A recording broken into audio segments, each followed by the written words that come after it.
everyone. Today I'm with Amy Newmark, the author, editor-in-chief, and publisher of Chicken Soup for the Soul.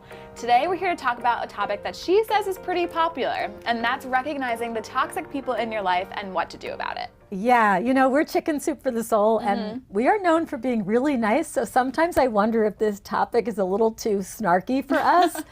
But I put it in my Simply Happy book. It's in a chapter called Friend or Frenemy.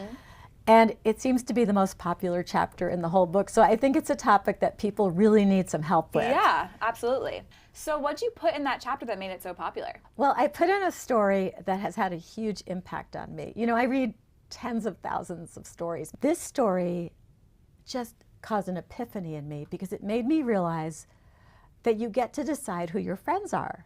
And it's amazing the power of storytelling to cause a change in how you conduct your own life. And I'm sure that you have that same problem, which is not knowing who's a friend, who's a frenemy. I mean, at this current time, I don't know about my friends, but I definitely know some of my other friends who have complained about their own issues. Well, that was spoken like a true diplomat. Thank you. We'll talk about that later. But in this book, I put in a story from this woman named Georgia Schaefer. So she was having her second bout with breast cancer.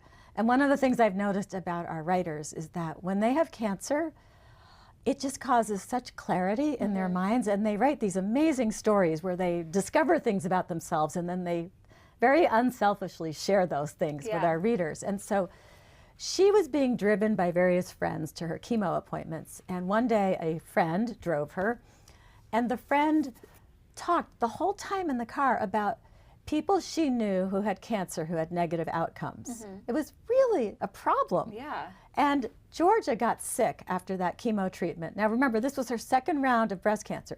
She had never gotten this sick after any of the chemos she had had, first round of breast cancer or this second round.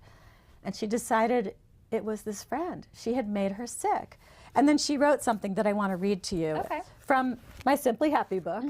And I just thought that this was so smart. She said, "The harsh reality is that I became painfully aware that some people are not positive and life-giving. Rather, their negative or thoughtless interactions are draining and in some cases toxic," which I had never used that word toxic before to describe relationships with people. And I thought, oh yeah, that's really true. That's a thing. And then she went on to say, "I learned the hard way that I needed to protect myself as much as possible from contact with that kind of negative person." And then she said something that I thought was so brilliant. "I had never realized that just like the weeds in a garden rob the flowers of vital moisture and nutrition and sunlight, so too the weeds in my life were robbing me of vital energy." And then she said, "I needed to eliminate the negative as much as possible and accentuate the positive. Like the flowers in my garden turned toward the sun, I decided to focus on the loving, beautiful connections in my life." That was such an eye-opener for me. It made me realize that I had the right to choose my friends, and that if friends weren't adding joy to my life, I should spend less time with them and turn instead to the friends who really made me happy, who I really looked forward to seeing. Okay, so how do we actually put this into practice? How do we break up with like toxic people in our life? So first you need to figure out who you need to spend less time with. So think about the people you say, oh, I really have to go see that person, but I don't really want to. And then say, oh wait, that person is not bringing joy into my life. So take the people who don't really put joy in your life, put them in one pile, and then take the people you love to see. You look forward to seeing them. You feel so energized after you see them. Put them in another pile, the good pile, and then figure out your strategy. How will you start to reduce your time with the people who aren't bringing joy into your life? After you've figured it out and you've figured out your strategy, are you going for total breakup, or are you going just for less time with them? Maybe you'll only see those people in large groups, but not do one-on-ones with them anymore.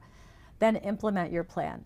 And what's amazing is that you will find that some of the people who you want to spend less time with will voluntarily walk away from the relationship because it wasn't working that great for them either. It was really a mutual thing.